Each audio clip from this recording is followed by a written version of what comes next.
Assalamualaikum warahmatullahi wabarakatuh. Sampurasun. Kumaha daramang sadayana? Tepang deui dina video pangajaran basa Sunda kanggo tema 3 kelas genep pertemuan kahiji. Dupi materi anu bade diguar dina video pembelajaran ieu nyaeta ngeunaan teks narasi tokoh dan penemu. Teks narasi ngeunaan materi biografi jeung kalimah pagawean. Kompetensi dasarna memahami teks narasi tentang tokoh dan penemu secara mandiri, mengolah dan menulisnya dengan kata-kata sendiri. Yuk urang sami-sami maos bade diguar ngeunaan biografi tokoh nu aya di Tatar Sunda.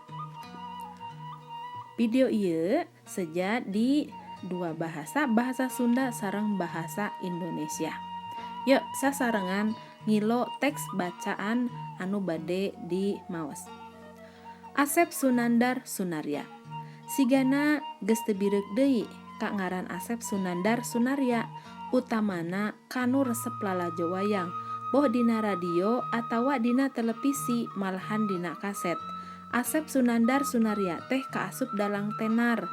Ieu dalang teh lahir di Jelekong, Kabupaten Bandung dina tanggal 5 Mei 1855. Keur leutik mah ngaranna lain Asep Sunandar Sunarya tapi Asep Sukana. Kita ke bahasa Indonesia kan. Sepertinya bukan hal yang baru nama Asep Sunandar Sunarya, terutama yang suka menonton wayang, baik di radio, televisi, atau di kaset. Asep Sunandar Sunarya termasuk dalang termasyhur. Ia dalang yang lahir di Jelekong, Kabupaten Bandung tanggal 5 Mei 1955. Lagi kecil, nama beliau bukan Asep Sunandar Sunarya, tetapi Asep Sukana. Ti leuletik Asep Sunandar Sunarya cicing jeung emangna jaja nepi ka lulus SMP. Mimiti diajar ngadalang guguru ka bapana sorangan nyaeta Abeng Sunarya dina taun 1868. Dari kecil Asep Sunandar Sunarya tinggal sama pamannya Jaja sampai lulus SMP. Mulai belajar ngedalang yaitu dari bapaknya sendiri, yaitu bernama Abeng Sunarya tahun 1968. Terus dikena bahasa Sunda dina tahun 1870 Asep Sunandar Sunarya jadi dalang. 2 tahun ti harita Asep menang ijazah kursus padalangan ti Yayasan Padalangan Jawa Barat. Tahun 1878 jeung tahun 1880 manehna dileler juara kahiji dina Binojakrama atau perlombaan padalangan sa Jawa Barat nu diayakeun ku Yayasan Padalangan Pusat Jawa Barat. Dina tahun 1885 Asep Sunandar Sunarya dileler bokor kancana Astagina salaku rombongan pinilih sa Jawa Barat. Di bahasa Indonesiakeun kanggo paragraf katilu sareng kaopat. Pada tahun 1970 Asep Sunandar Sunarya menjadi dalang.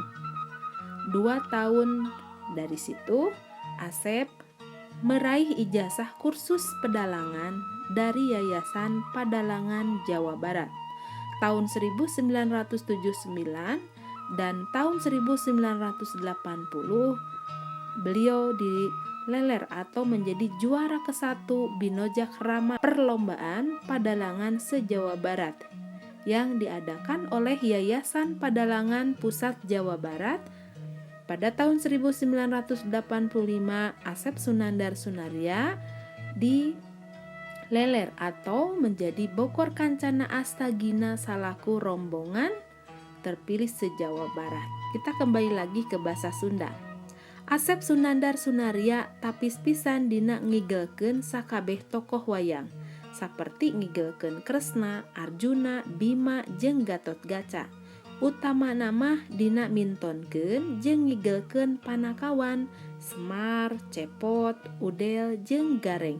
Dina lebah dieu pisan Asep Sunandar Sunarya bisa ngamagunemkeun tokoh panakawan atawa ngigelkeun lamun eta tokoh teh keur tarung ngalawan para raksasa. Yo, kita bahasa Indonesianya. Asep Sunandar Sunaria sangat terampil sekali menarikan semua tokoh wayang, seperti menarikan Kresna, Arjuna, Bima, dan Gatotkaca, terutama dalam mempertunjukkan atau menampilkan dan juga menarikan panakawan, Semar, Cepot, Udel, dan Gareng. Dalam tokoh tersebut, Asep Sunandar Sunaria bisa menyatukan atau memberikan percakapan tokoh panakawan dengan menarikan tokoh tersebut padukan dengan tarung melawan para raksasa. Dina cara magunemkeun hiji tokoh estu Asep mah sok nyelipkeun papatah, falsafah hirup atawa ajaran agama Islam nu matak narik hate mah lamun manehna geus ngigelkeun rahwana atawa para buta Gatotkaca jeung wayang sejena.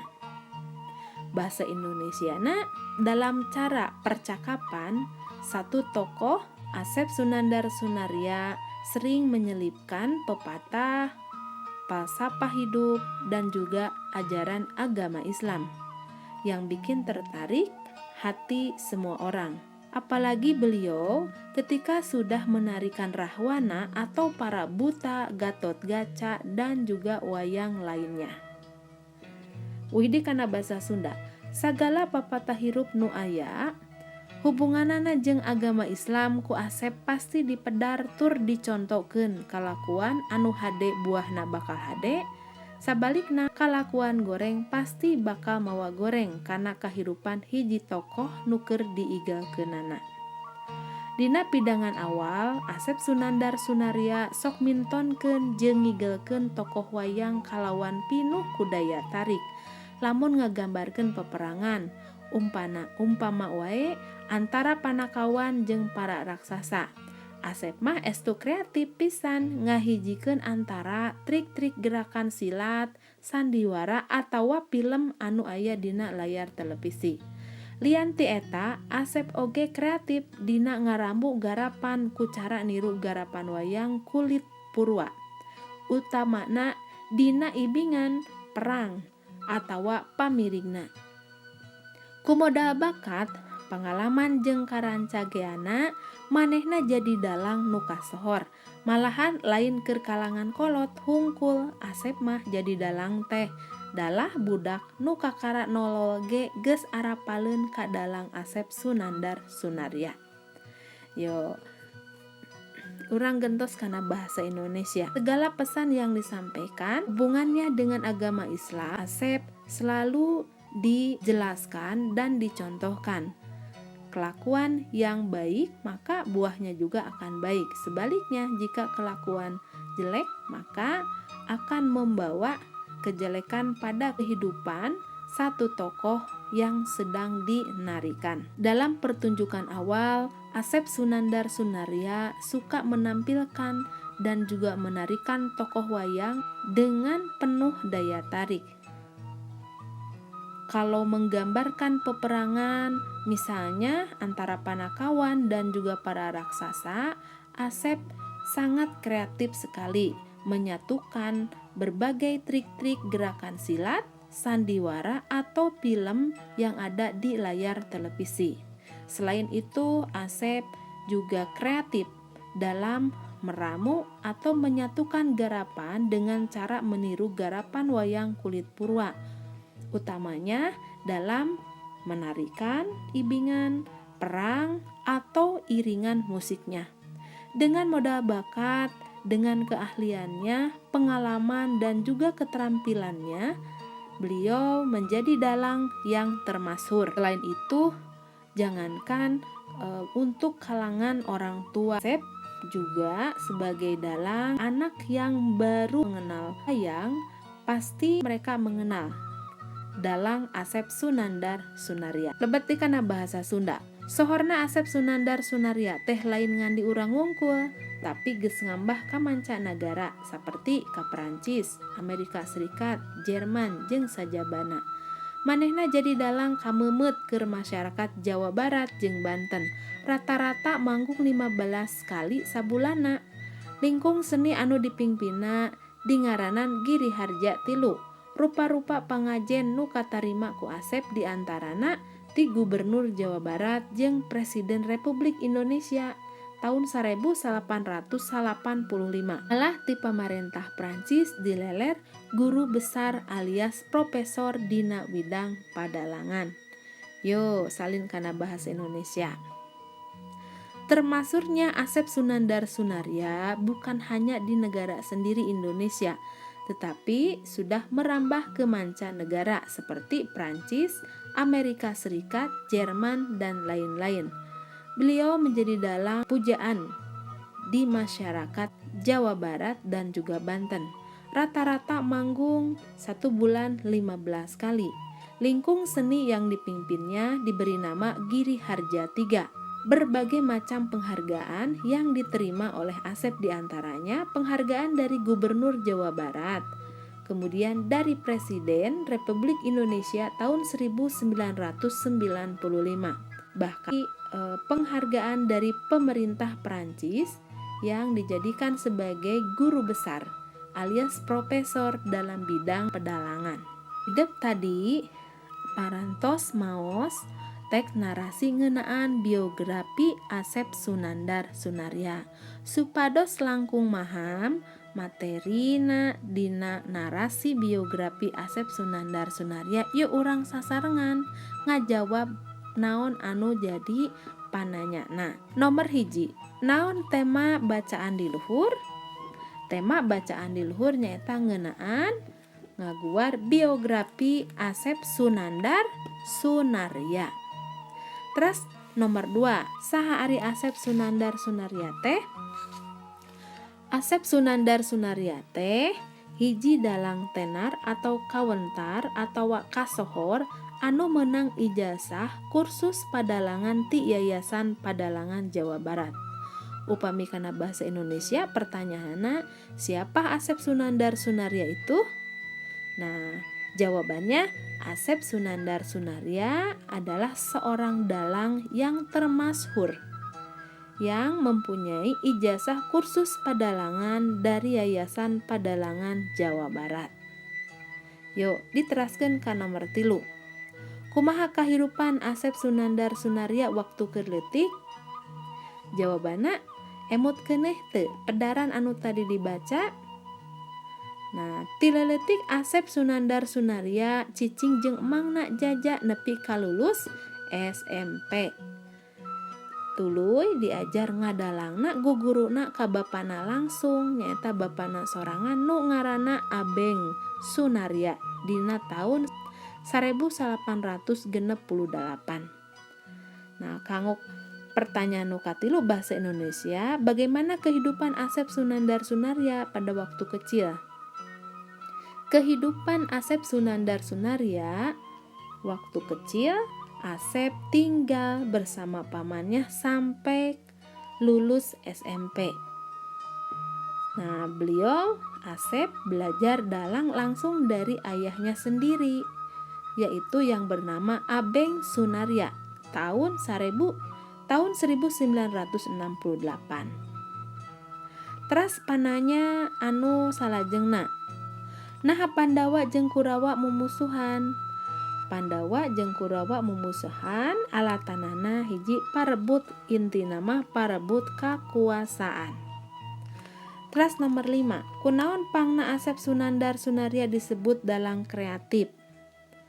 Jawabanna nyaeta Asep Sunandar Sunaria disebut dalang kreatif lantaran diantarana sok mintonkeun jeung ngigelkeun tokoh wayang kalawan pinuh ku daya tarik.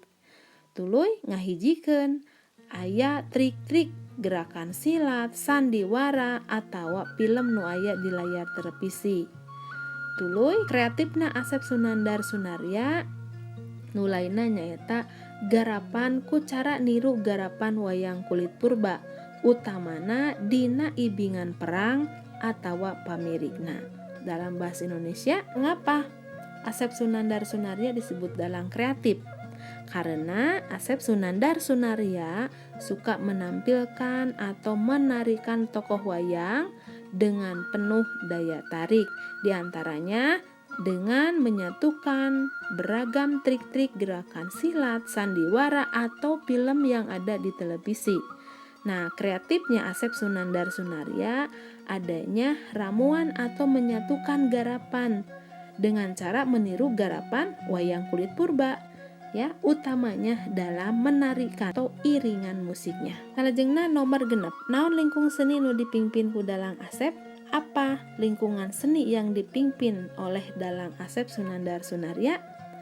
Lingkung seni anu dipimpin ku Asep Sunandar Sunaria namina Giri Harja Tilu. Kungsi dileler pangajen kusaha wae Dalang Asep teh. Pananya nomor 7. Jawabanna nyaeta Dalang Asep kungsi dileler pangajen nyaeta ti Gubernur Jawa Barat jeung ti Presiden RI 1885. Terus pananya nomor 8. Saha nu ngaleler gelar profesor ka Dalang Asep? Siapa yang memberikan gelar profesor kepada Dalang Asep? Anu masihan gelar profesor ka Dalang Asep nyaeta pamarentah Prancis, nyaeta masihan penghargaan sebagai guru besar alias profesor dina bidang padalangan. Jadi yang memberikan penghargaan Asep Sunandar Sunaria profesor itu diberikan oleh pemerintah Prancis, yaitu sebagai guru besar alias profesor dalam bidang pedalangan. Eta mahamkeun eusi jeung carita dina rupi-rupi pananya. Pek kirangna ku hidep dilengkepan ngeunaan ngajawab pananyana. Salajengna mikawanoh biografi.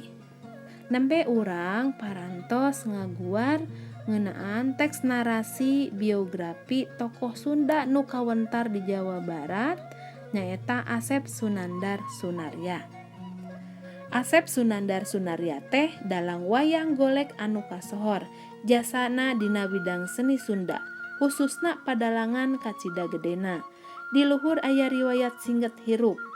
Riwayat hirup hiji jalma anu ditulis ku jalma sejen teh disebutna biografi. Jalma anu ditulis biografina biasana jalma anu gede jasana dina widang kahirupan. Tadi urang parantos maca atau maos biografi ngeunaan Asep Sunandar Sunaria. Nah, mikawanoh biografi.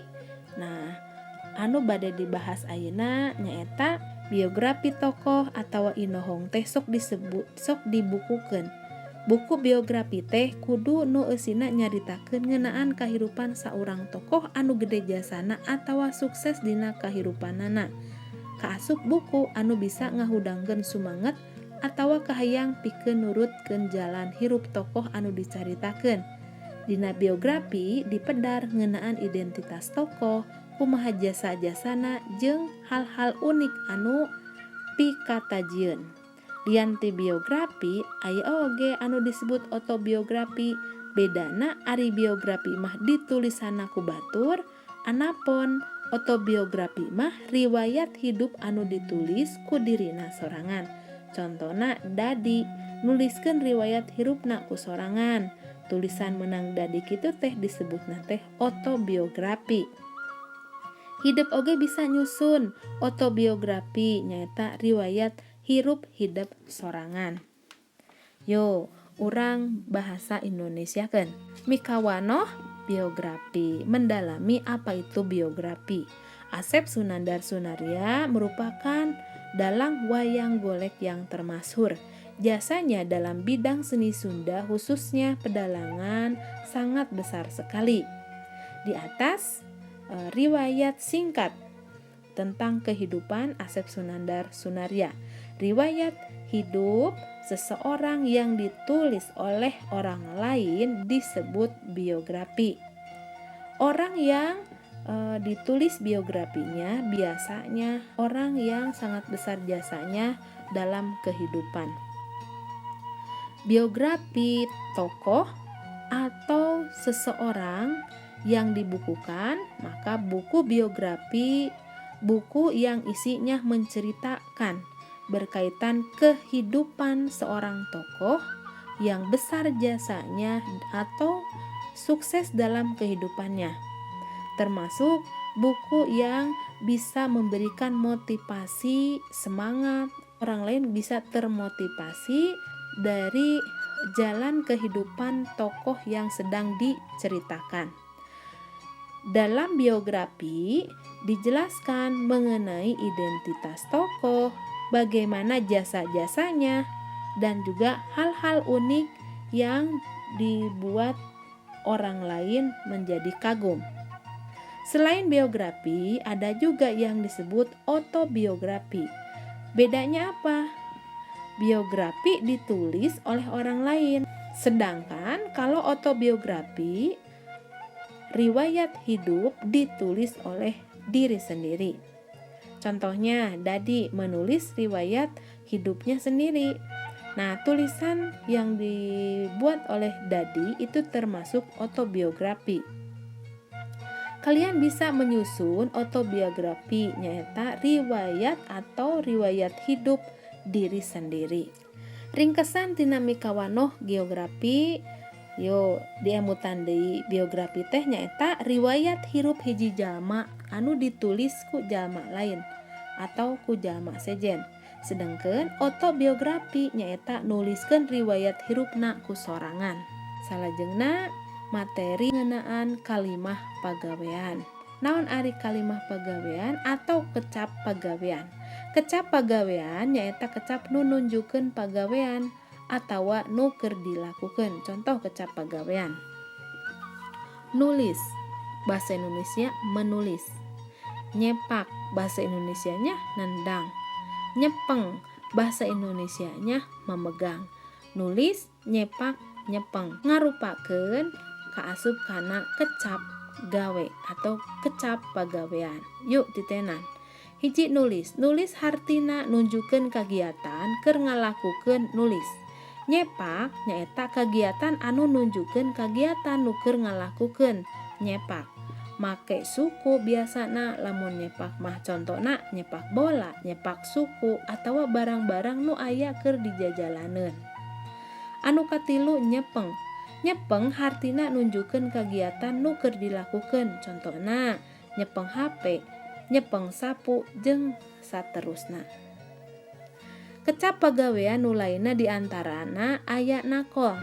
Nakol bahasa Indonesianya mukul, ngajul, kemudian nabeuh. Nakol nyaeta kecap pagawean nu nunjukeun kagiatan keur ngalakukeun, misalnya nakol bedug, nakol palu, nakol paku jeung saterusna. Ngajul, ari ngajul naon? Ngajul nyaeta kecap pagawean nu nunjukeun kagiatan keur ngalakukeun, misalna ngajul gedang, ngajul buah. Ngajul make perantarana nyaeta bisa make awi lantaran ngajul mah nyokot barang atawa benda nu posisina aya di luhur. Jadi ngajul make perantarana nyaeta biasana make awi panjang. Tuluy aya kecap pagawean nabeuh. Nabeuh nyaeta kecap pagawean nu nunjukeun kagiatan nu keur dilakukeun babarengan tangtuna. Biasana mah nabeuh musik. Nabeuh saluyu jeung keahlian pribadi sewang-sewangan. Misalna nabeuh gamelan, bagian saron, nabeuh kendang, nabeuh goong, atawa musik lainna. Kecap pagawean nu lainna aya lempang. Bahasa Indonesianya jalan kaki. Terus aya nyandak, bahasa Indonesianya membawa. Lempang, nyandak mangrupakeun kecap pagawean di mana lempang jeung nyandak teh nyurtikeun yen kecap pagawean teh mangrupa nu nunjukeun kagiatan nu dilakukeun. Lamun lempang berarti keur ngalakukeun lempang atawa jalan kaki. Nyandak nyaeta kecap pagawean nu nunjukeun kagiatan nu keur dilakukeun. Misalna contoh nyandak beas, nyandak balanjaan, nyandak bekel jeung saterusna. Nyandak bahasa Indonesiana membawa. Yo, kecap-kecap anu tadi disebutkeun anu kaasup kana kecap pagawean hayu urang diajar ngalarapkeun kalimah. kana kalimah pagawean nu tadi dibahas sasarengan, diantarana kecap pagawean teh nulis, nyepak, nyepeng, nabeh, lempang, nakol, nyandak, ngajul. Yo, urang larapkeun kana kalimah kecap-kecap pagawean ieu. Contohna nyusun kalimah nu tadi hiji, Susi keur nulis tugas online. Dani mah keur di lapang diajar nyepak. Ani keur nyepeng HP di kelas. Maoni keur ngajul buah di buruan. Bapak keur nakol paku make palu. Pak Kosim keur nabeh gamelan di ruang pertunjukan. Aki Sahli nyandak dagangan kana roda. Ibu Nani keur lempang di gor saparua. Nah, ieu hideep kedah taliti. Imetan nu bener kumaha ngalarapkeun kacap-kecap pagawean dina hiji kalimah. Susi keur nulis tugas online. Jadi Susi keur ngalakukeun kagiatan nyaeta nulis anu mangrupa tugas online. Terus anu kadua, Dani mah keur di lapang diajar nyepak. Dani sedang di lapang, sedang belajar nyepak atau nendang ya. Terus anu katilu, Ani keur nyepeng HP di kelas. Ani keur nyepeng HP di kelas. Nyepeng melakukan kegiatan nyepeng HP, melakukan kegiatan memegang sebuah HP. Terus nomor 4, Maoni keur ngajul buah di buruan. Ngajul merupakan kalimat pekerjaan. 5. Bapak keur nakol paku make palu. Nakol merupakan kagiatan anu keur dilakukeun.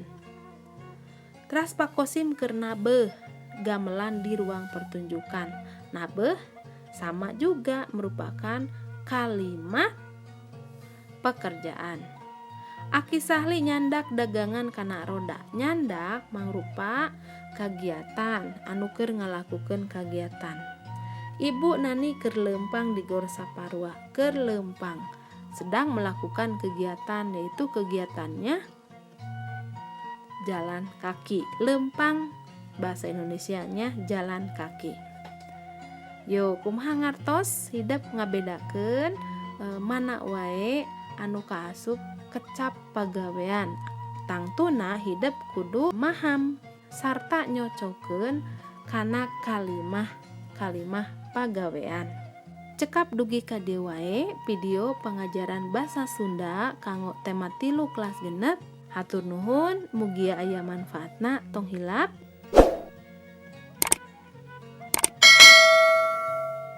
Wassalamualaikum warahmatullahi wabarakatuh.